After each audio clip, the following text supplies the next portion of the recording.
இந்நிகழ்ச்சியை வழங்குவோர் பாலாஜா ஸ்ரீ சாய் மொபைல், குறைந்த விலைக்கும் சிறந்த சலுகைக்கும். தம்பி உன் பேர் என்ன? அரவிந்தன். அரவிந்தன்.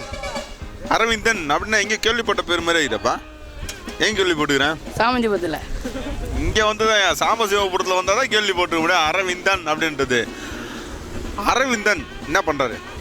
படிக்கிறேன். படிக்கிறாரா? என்ன படிக்கிறாரா? 10th. 10வது படிக்கிறாரு. 10வது எத்தனை வருஷமா படிக்கிறாரு?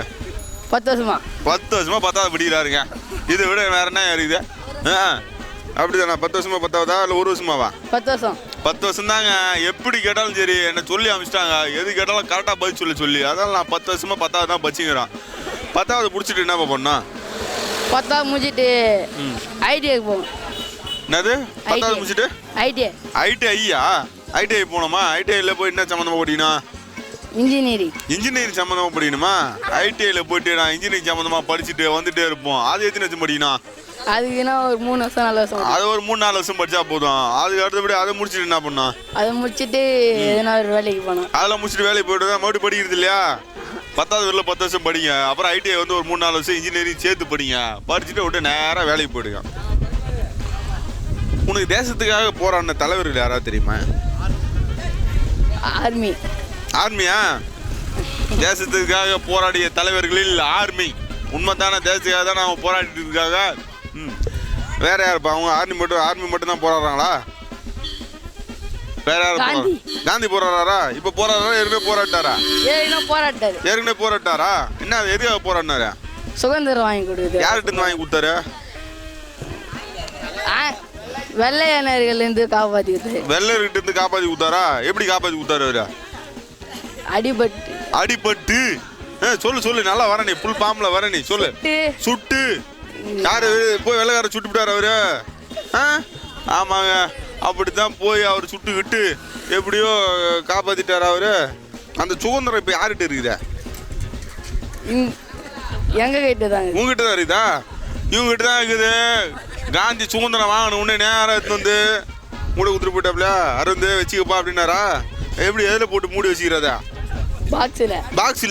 பாக்ஸில் போட்டு அப்படியே நாங்கள் அப்படியே சுதந்திரத்தை மூடி வச்சிருக்கிறோம். எங்களுக்குலாம் வரமா கொஞ்சம் எங்களுக்கு குத்தாப்பாம்பா. சரி கொடுக்குறியா? எப்படி அதுக்கு ஏதாவது பணம் கணக்கு கொடுக்கணுமா? தேவையில்லை, சும்மா கொடுத்து அனுப்பிச்சிடுவா? நிறைய கொடுப்பேன், கம்மியாக கொடுக்கணுமா? நிறைய தான் கொடுப்பேன். வரவங்க எல்லாருக்கும் சுதந்திரம் வேணும் அப்படின்னாக்கா நேராக சாம்பசிவபுரம் வாங்க. வந்துட்டு இங்கே வந்து அரவிந்துக்கிட்ட கேட்டீங்கன்னாக்கா உங்களுக்கு சுதந்திரம் நிறைய வச்சிருக்காப்ல, எடுத்து கொடுப்பாப்ல. அப்புறம் காலி ஆயிடுச்சுன்னா உனக்கு சுதந்திரம் இல்லாமல் போயிடுமாப்பா? திருப்பி அவங்களே மறுபடியும் போய் காந்திகிட்ட போய் வாங்கி வந்துருவியா?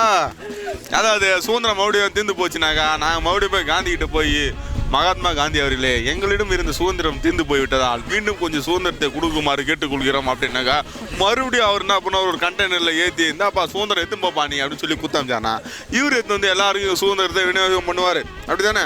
காலையில் பால் பாக்கெட் அவர் சேர்த்து சுதந்திரத்தை போடுவாப்ல. அப்படி தானே? அவ்வளோதான், எல்லாரும் சேர்த்து போட்டு வந்துட்டே இருப்பாப்ல. தம்பி இப்போ உங்கள்கிட்ட ஒரு கேள்வி கேட்குறேன்பா. இந்த கேள்விக்கு நீ சரியான பதில் சொல்லிட்ட அப்படின்னாக்கா பாலாஜி சாய் மொபைல்ஸ் வழங்கும் அழகிய ஹெட்ஃபோன் வந்து உனக்கு கிஃப்டாக காத்துருக்குது. என்ன சொன்னங்க வச்சியா? என்ன சொன்ன சொல்லு பாப்போம். ஒரு கேள்வி ஒன்று கேட்குறீங்க, அது கேட்டா பதில் சொன்ன கிஃப்ட் ஒன்றுக்கா. என்ன கிஃப்ட்டு? தெரியல, ஏதோ கிஃப்ட்டு தெரியல. அதாவது ஹெட்ஃபோனுப்பா, காதில் வச்சு பாட்டுலாம் கேட்போம்ல, அந்த ஹெட்ஃபோன் வந்து உனக்கு கிஃப்டாக காத்துருது. என்ன கேள்வி அப்படின்னா, மூக்கில் பல் இருக்கும் விலங்கினம் எது? மூக்குல வந்து அதுக்கு வந்து அந்த ஒரு விலங்கு முதலையா? எதுல இருக்குது? மூக்கில் பல்லு இருக்குது எது? அது யானையா? யானைக்கு தான் மூக்குல பல்லு இருக்குதா? அந்த யானை நீடா கீழே வரல தூக்கிட்டுதாப்பா, அங்க பல்லு வச்சிருப்பாங்க அதுக்கு. காண்டாமிருகம் அப்படியே சொல்லி வந்து அடுத்தது அவ்வளவுதானா? இப்போ இதுல ஏதாவது நீ சொன்னதுல ஏதோ ஒண்ணு சரியான விடை, அது எது சரியான விடை சொல்லு பாப்போம். எலியா? தம்பி இப்ப நீ சொன்னதுலயே ஒண்ணு சரியான விடை. ஏனையா? ஏனை சரியான விடையா? ஏனையா மூக்குல இது பல்ல? ஏனை தண்ணி குடிக்குது. ஏனை தண்ணி குடிக்குதான்? விலங்குன்னு இருந்தா தண்ணி குடிக்கத்தான் செய்யும். எது சொல்ல முடிஞ்சது இல்லையா? தம்பி எப்படியோ தப்பி தவறி ஏதோ ஒன்று சொல்லிட்டு வந்தா அவ்வளோனோட முதல்லன்னு ஒன்று சொல்லிவிட்டாப்ல. அதுதான் வந்து சரியான விடை. அதுக்கு அது தப்பு, அது அவருக்கே தெரியாமல் சொல்லியிருந்தா கூட, ஆனால் அதுதான் சரியான விடை. முதலை என்பது தான் சரியாது. ஏன்னா இதெல்லாம் கிடையாதுங்க. முதலைக்கு தான் வந்து பார்த்தா மூக்கில் பல்லு இருக்குது. அதனால் வந்து நாம் வந்து தம்பி வந்து இப்போது ஹெட்ஃபோனை வந்து பரிசாக வாங்குறாரு.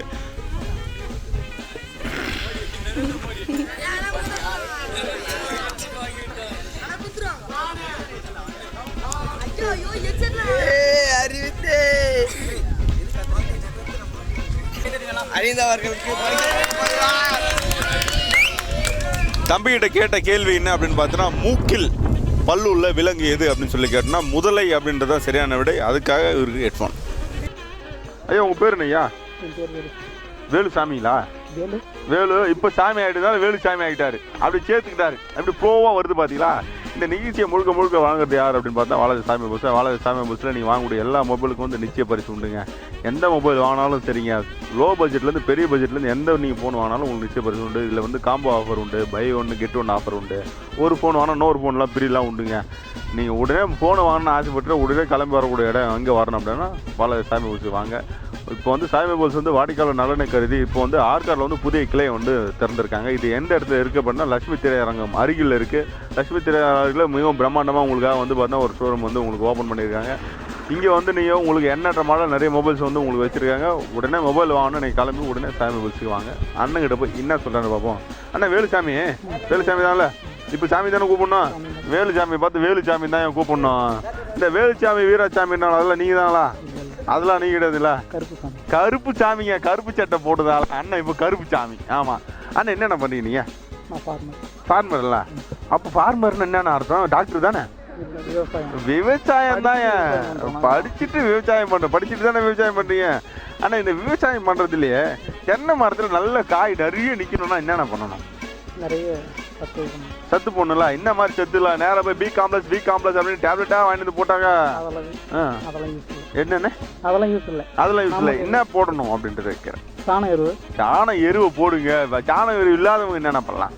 சாண எருவு இல்லாமல் விவசாயம்லாம் பண்ண முடியாது. சாண எருவு இல்லாத விவசாயமே பண்ண முடியாது. நீங்கள் வீட்டிலேயே வச்சுருக்கீங்க அப்படின்னாக்கா நீங்கள் அப்போ என்ன பண்ணுங்க, வீட்டில் வந்து வெட்டக்கூடிய காய்கறிகள் இதில் வந்து வேஸ்ட் ஆகுது. வீட்டில் வந்து சமையல் செஞ்சுட்டு வேஸ்ட் ஆகிட்டது. மக்கக்கூடிய பொருள் மக்காத பொருள் இருக்கு. ஆமாம், நம்ம யூஸ் பண்ணுற மக்காத பொருளை எடுத்து போய் போட்டால் அது உரமாக மாறி போயிடும். வேற ஒன்றும் இல்லை. நீங்கள் தேவையில்லாத பொருள் எடுத்து போய் போட்டால் உரமாயிடும். மக்காத பொருளை சேஃப்டியாக கவர்மெண்ட் எடுத்து அதை வந்து பார்த்தா பத்திரமா எடுத்து கொடுத்து, மற்றபடி அரசாங்கத்திட்ட கொடுத்தோம்னா அவங்க வந்து அது மறுபடியும் ரிப்பேர் பண்ணி கடைசி வரைக்கும் இந்த கடைசியில் ரோடு வரைக்கும் போகிற அளவுக்கு கொண்டு வரதுக்குலாம் நிறைய வழிகளாக இருக்குது. அதாவது இந்த பாலித்தீன் கவர்லாம் பயன்படுத்துறதுலாம் கொஞ்சம் அப்படியே அளவோட பயன்படுத்தினா அதை பற்றி பேசணும். அதை பற்றி பார்த்தீங்கன்னா சாமி கிட்ட அதை பற்றி அப்படியே அளவு கடந்து அப்படியே கொட்டி வச்சு கிடக்கு. ஆனால் காற்று இன்னைக்கு அதிகமாக எதனால மாசுபடுத்தினேன் என்னை பொறுத்த வரைக்கும் சொல்லப்போனால் படித்தவங்க சரியான முறையில் பயன்படுத்துறதுனால தான் மாசுபடுது. படித்தவங்க பண்ணுற தப்புல தாயா இன்னைக்கு நிறைய தவறுகளையே நடந்துட்டு இருக்கு. படிக்காதவங்க நாங்கள் என்ன பண்ணுறோம், அழகாக போகிறோம், விவசாயம் பண்ணுறோம், வீட்டில் போகிறோம், இதோட வேலையை முடிஞ்சு போய் படிச்சு விட்டு நாங்களும் சில விஷயத்தை கண்டுபிடிச்சோம் சொல்லிட்டு நிறைய தொழிற்சாலைகள் இதெல்லாம் வந்து மாசுபடாத அளவுக்கு ஏர்ல பண்ணாமல் வாட்டர் ஃபில்டர் பண்ணலாம். கார்பன் புகையை வந்து வாட்டர் ஃபில்டர் பண்ணி, அதாவது கார்பன் டை ஆக்சைடு வருது, அதுவே தண்ணிக்குள்ள போட்டு சுத்தப்படுத்தலாம். அதுவும் தண்ணி எந்த மாதிரிலாம் சுத்தப்படுத்தலாம்? தண்ணி வந்து பியூரிட் பண்றாங்க. அது மாதிரி அதே போல வெடிக்கட்டுறது மூலமா வச்சு வெடிக்கட்டோம்னாக்கா தண்ணி சுத்தமா சரியா போயிடும். இது வந்து தண்ணி சுத்தம் பண்ற சில மரங்கள்லாம் இருக்குல்ல, அந்த மரங்கள்லாம் உங்களுக்கு தெரியல? தண்ணி சுத்தம் பண்றாங்க. எல்லா மரமும் தண்ணி சுத்தம், எல்லா மரமுமே தண்ணி சுத்தம் தான் பண்ணும். அதனால சில மரம் மட்டும் கேள்வி கேட்கறது, எந்த மரமா இருந்தாலும் இருக்கக்கூடிய அந்த நீரானது அதை உறிஞ்சி அதில் இருக்கக்கூடிய அந்த நச்சுத்தன்மையை நீக்கி தான் வந்து பார்த்தா நம்ம பண்ணிட்டு இருக்கு. காற்றுல இருக்கக்கூடிய நச்சுத்தன்மை எல்லாமே நீக்கிறதுலாம் வந்து பார்த்தீங்கன்னா நிச்சயமாக மரங்கள் தான் அப்படின்னு சொல்ல முடியாது. ஆனால் இப்போ உங்ககிட்ட ஒரு கேள்வி கேட்குறேன். இந்த கேள்விக்கு நீங்கள் சரியான பதில் சொல்லிட்டீங்க அப்படின்னாக்கா வாலாஜா சாமி சொல்லுவாங்க அழகு ஹெட்ஃபோன் வந்து உங்களுக்கு கிஃப்டாக காத்திருக்குது. என்ன கேள்வி அப்படின்னா, இந்த கலப்படம் அப்படின்னா கலப்படம்னா உங்களுக்கு தெரியுங்களா? கலப்படம் அப்படின்னா என்னது? கலப்படம்னாக்கா தேவையில்லாத பொருள் கலப்படம் மட்டும் தான் கலப்படம். எல்லாத்துலேயும் கலப்படம் பண்ணலாம். எல்லாத்துலேயும் கலப்படம் பண்ணலாம். இப்போ பாருங்க, ஒரே வார்த்தை சொல்லிட்டு எல்லாத்துலேயும் கலப்படம் பண்ணலாம். இதுதான் இப்போ நான் கேட்ட கேள்வி. என்ன அப்படின்னாக்கா, கலப்படம் செய்ய முடியாத பொருள் எது? எலக்ட்ரானிக்ஸ் பொருள் கலப்படம் செய்ய முடியாது. அதில் கூட Delhi item, Japan item, original duplicate அப்படின்னு வந்துடுதுல்ல, அது சொல்ல முடியாது. அது மாதிரி வந்துடுது. நம்ம சாப்பிட்ற பொருளாக இருக்கு இல்லைங்களா, அந்த சாப்பிட்ற பொருளில் கலப்படம் செய்ய முடியாது. அதாவது இப்போ இருக்கக்கூடிய நம்ம மிளகு இருக்கு, மிளகுல வந்து கலப்படமா என்ன பண்றாங்க, பப்பாளி விதையை கலக்குறாங்க. இப்போ கலக்குறாங்க. அது போல் வந்து ஒவ்வொரு பொருளையும் ஒவ்வொன்று இருக்குது. அரிசியில் வந்து முன்னெல்லாம் வந்து பார்த்தா சின்ன சின்ன கற்கள்லாம் வந்து பார்த்தீங்கன்னாக்கா கலப்படமாக பண்ணி வியாபாரம் பண்ணிகிட்டு இருந்தாங்க. அதே போல் அரிசி மாவில் சில இதெல்லாம் கலப்படம், அது மாதிரி ஒவ்வொன்றுத்தையும் ஒவ்வொன்று கலப்படம் பண்ணிகிட்டே இருக்காங்க. அது போல் வந்து நம்ம சாப்பிட்ற பொருளில் இந்த பொருளை மட்டும் கலப்படமே பண்ண முடியாது. ஆர்கானிக் முறையில் பயிர் செய்யாத எல்லா பொருளுமே கலப்படம் பொருள்னு சொல்லிடலாம். ஆர்கானிக் முறையில் இது வந்து விவசாயம் பண்ணாத எந்த பொருளாக இருந்தாலும் அது வந்து கலப்படம்னு சொல்லிடலாம். அப்போ வந்து இப்போ பொதுவாக ஒரு பொருள் இருக்குது. ஒரு பொருள் வந்து இந்த பொருளை வந்து கலப்படமே பண்ணவே முடியாதுங்க. இது வந்து இதுதான் வந்தால் அப்படியே இருந்து விற்று தான் ஆகணுமே தவிர அது கலப்படம் பண்ண முடியாது. அப்படி ஒரு பொருள் இருக்குது. அது என்ன பொருள்? என்ன பொருள்? விவசாய சம்மந்தப்பட்ட சொல்கிறீங்களா இல்லை மற்ற எல்லாம்? விவசாயமோ அதில் சேர்ந்தது தான். சாப்பிட்ற பொருள்லாம் விவசாயம் பண்ணி தான் வரணும். அந்த மாதிரி ஒரு பொருள் கலப்படமே பண்ண முடியாது. அது கலப்படமே பண்ண முடியாது. ஒரு கம்பெனிலேருந்து வர பொருளுங்களை வந்து சீலோட அதில் கம்பெனிலேருந்து வந்து சீல் வந்தாலும் கம்பெனி உள்ள கலப்படம் பண்ணி தானே வெளியே வருது. கலப்படம் பண்ணாமலாம் எதுவும் பண்ண முடியாது இருக்கு. அதுதான் இந்த விஷயம். நீங்கள் ப்ரோக்ராம் தொடர்ந்து பாருங்கள், எதுன்னு சொல்கிறோம்.